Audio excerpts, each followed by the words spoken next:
a land swallowed by shadow, where the name of God was whispered through mist, and women were bound by ancient taboos.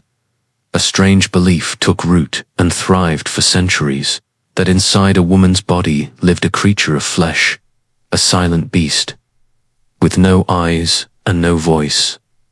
The womb, they said it could wander. They said it could crawl from belly to throat, choking breath, twisting reason, stirring madness. And when it wandered, the woman would scream. But no one heard pain. They heard rebellion. And rebellion, in that age, was treated with smoke, stone, and silence. This is the story of a village that lived by that fear, where a woman's cry was not a call for help, but a signal for the binding rope, the burning herbs, and the hands of those who believed themselves righteous. It began on a night without moonlight, when the smell of incense came before the scent of blood. They no longer remembered when the first scream was heard, only that on a barren winter night, as wind crept through thatched roofs and the moon hid behind grey clouds, a cry tore through the village's silence.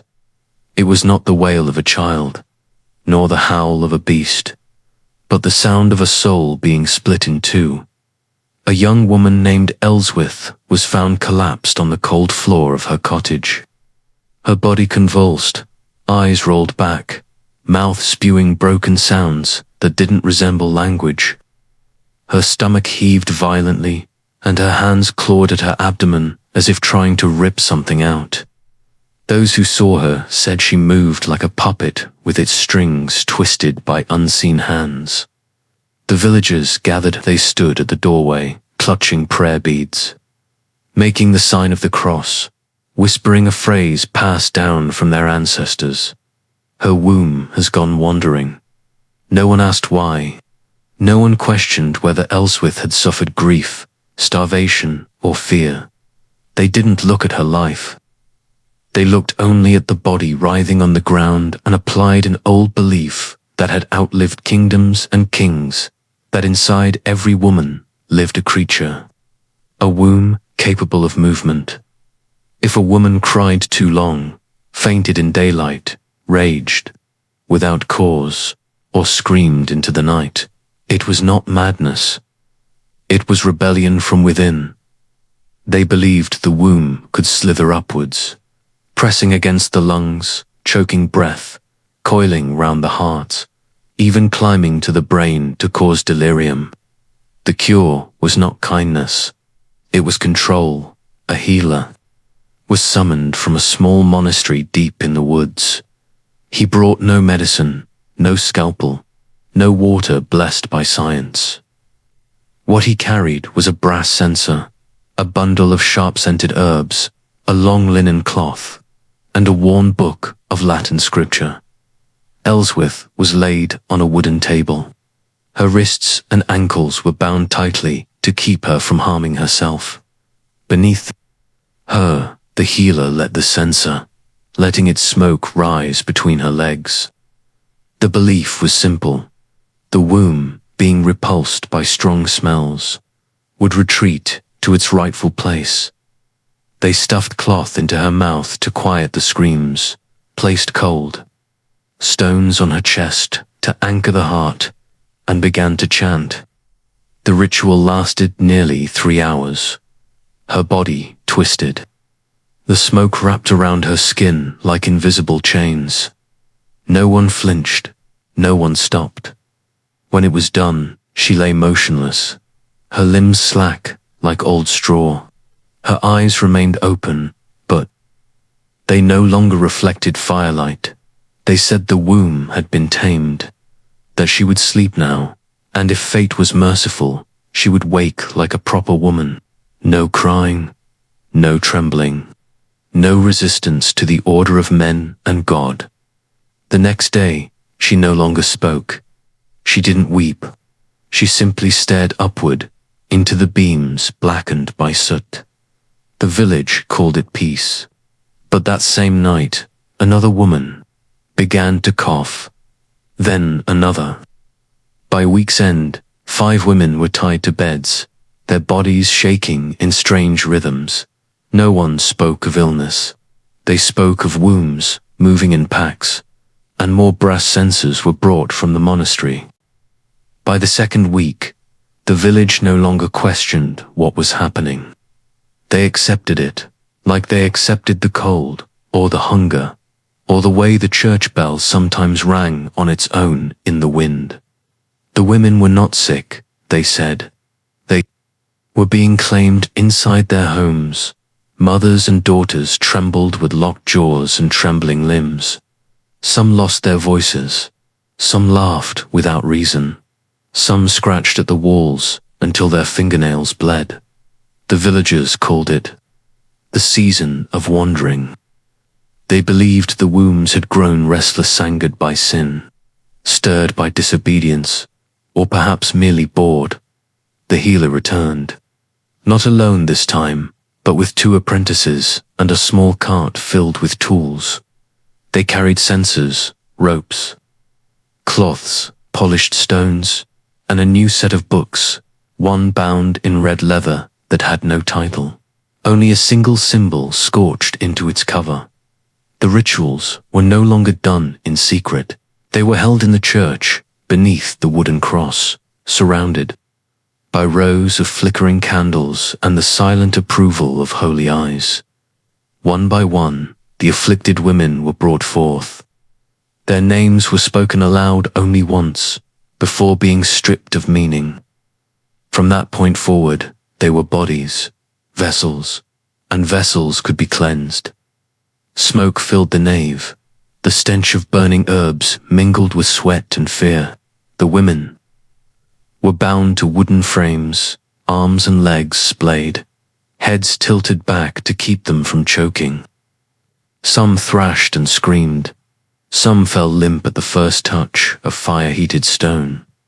When the healer pressed the smoke between their thighs, he whispered in Latin not prayers, but commands. Instructions for the womb to return to its place, or be punished. They believed the womb could hear. When one of the women, a widow named Brennaby, began to bleed uncontrollably, the healer said it was a sign of progress. The womb had resisted. The womb had fought, but the smoke had driven it back, and the blood was its trail. The villagers praised the ritual's power. They lit more candles and brought more women forward. Soon, those not yet afflicted began to act differently. They moved more slowly. They lowered their eyes. Girls stopped playing in the fields. Wives no longer argued. Daughters learned to be still. Fear had taken root not just in the body, but in the breath, in the bones. Silence became a form of survival. At night, the screams still came, though now they were muffled by stone walls and thick cloth. No one knocked. No one went to help. Every woman was told, if the womb began to stir, she was to stay inside, bite down, and wait. Help would come only when the church bell rang 3 times at dawn. It was around this time that a new idea spread through the village, that some wombs were not simply wandering, but conspiring, that they were speaking to one another, that they could leap from mother to daughter, from sister to friend. Whispers said that the womb, once fully awakened, could pass between women like smoke through a keyhole. The healer warned that entire bloodlines could be corrupted. He began marking homes with chalk symbols. He instructed husbands to sleep with knives under their pillows.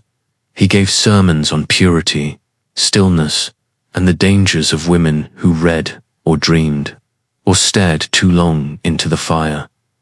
Some men started sealing their wives in at night. Others sent their daughters to the convent, hoping stone walls could silence the womb's call. But no ritual, no sermon, no binding cloth could stop what had already begun. The more they fought the womb, the more present it became. In breath, in shadow, in the cold between 2 heartbeats, and in the church, at the center of it all, the healer's smoke never stopped burning.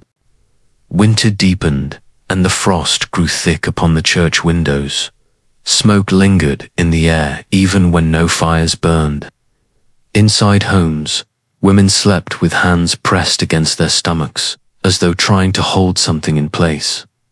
Outside, the healer's cart came and went, its wheels dragging lines through the snow like scars in flesh. The rituals no longer waited for screams. They began preemptively. Girls were summoned before they could fall ill. Teenagers, brides, even those yet to bleed. Mothers brought their daughters with eyes lowered, praying that early smoke would prevent the curse. Some families offered their women freely, hoping to be spared entirely.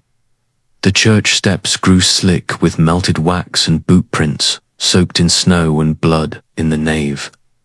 The stone altar was replaced with a table of iron. Its corners were looped with leather bindings.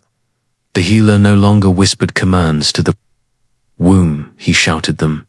His apprentices read from the red book in low, trembling voices. No one asked where the book came from. Its pages looked too thin to be paper, and the ink had a shine to it like drying meat. On the 15th day of fasting, something changed. A woman named Merwin was brought in. She was older than the others, unmarried, childless, known for her silence and her skill in tending goats. She did not cry out when tied down. She did not flinch when the first coil of smoke brushed her skin. Her eyes remained open, steady.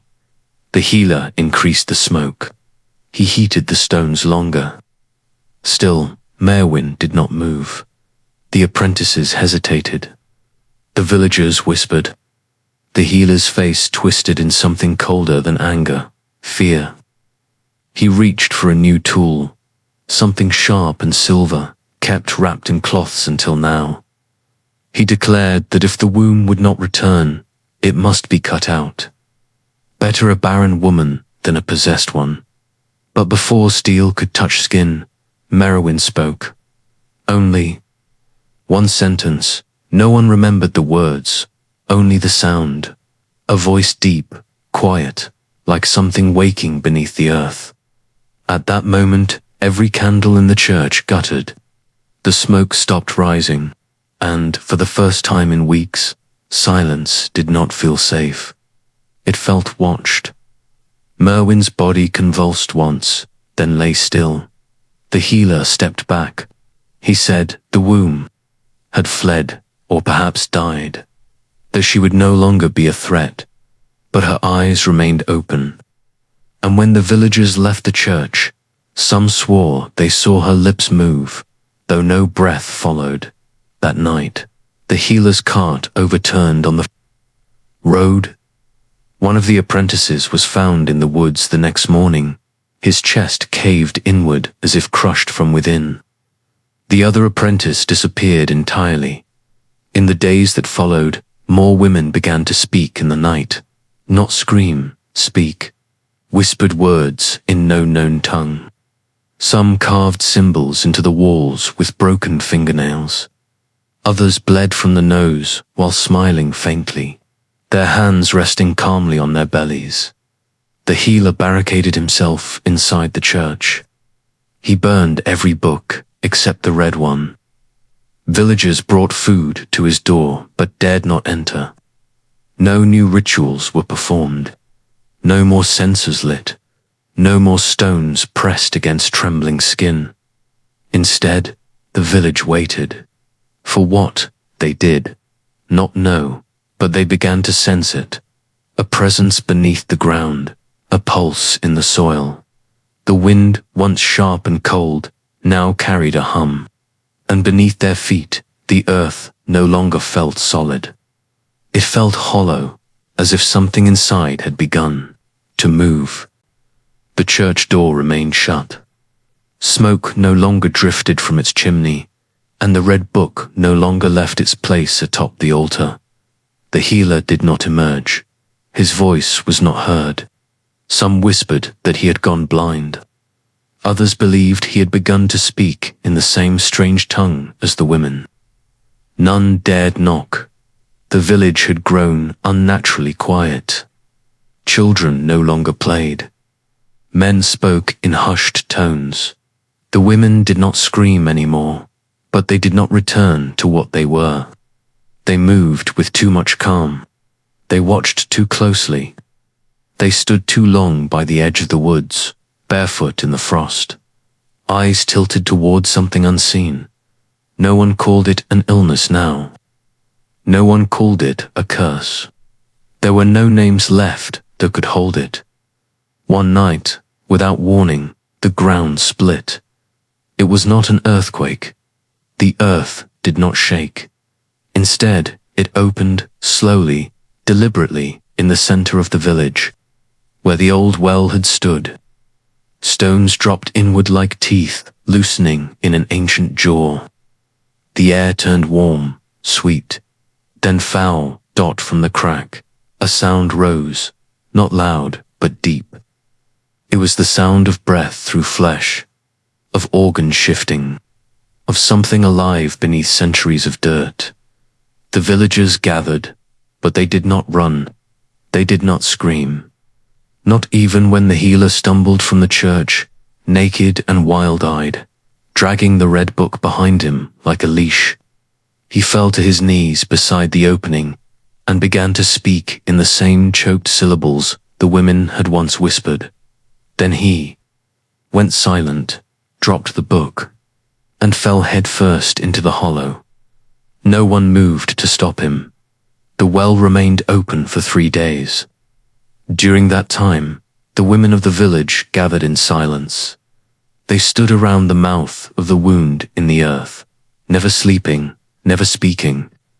On the third night, one by one, they began to descend. Some crawled, some stepped confidently into the dark. A few sang under their breath, not songs of mourning, but lullabies, strange and slow, with rhythms that made the earth itself seem to breathe in reply. When the last woman had vanished into the earth, the ground closed without a sound. The village did not recover. Without its women, it unraveled like a thread pulled loose. The crops died, the livestock vanished, the church rotted from within, its stone softening like old bone. By spring, moss had covered every door, and ivy strangled the bell tower. Travelers passed it by without stopping. Maps erased it. Stories refused to mention its name. Only one thing remained unchanged. On certain nights, when the moon was low, and the wind smelled faintly of burnt herbs, a hum could still be heard beneath the soil, soft, slow, steady, as if the wombs had never stopped wandering, as if they had finally found a place to rest, and something else had begun to grow. The women of that village left no names behind. No monuments were raised in their honor. No gravestones marked their passing. They were turned into ritual, into smoke, into a warning about something more feared than devils, a woman's control over her own body. Today, women eat well, dress freely, speak openly. They walk streets lit by science, cared for by doctors, protected, at least in theory, by law. They choose whom to love, when to bear children, what to believe. No longer tied to wooden tables, no longer burned by incense beneath their skin, no longer called possessed for bleeding, crying, or feeling too much. But the past does not sleep. The history of womanhood is not only made of marches and ballads. It is woven from silences, from bodies that were treated like foreign land, from minds dismissed as weak, from pain interpreted as sin. The smoke may be gone, but the memory remains. If you are a woman listening to this, know that your freedom was once unthinkable. Know that your voice, your breath, your right to feel, they were once hunted. And if you are a man, remember this. Your ancestors were taught that a woman's pain was not real unless it could be contained. That control was cure, and obedience was healing. This story ends here, but somewhere deep in the layers of history, a scream still echoes, not out of fear, but to remind us that freedom, especially the freedom of the body, is never given. It is earned with blood, with time, with memory,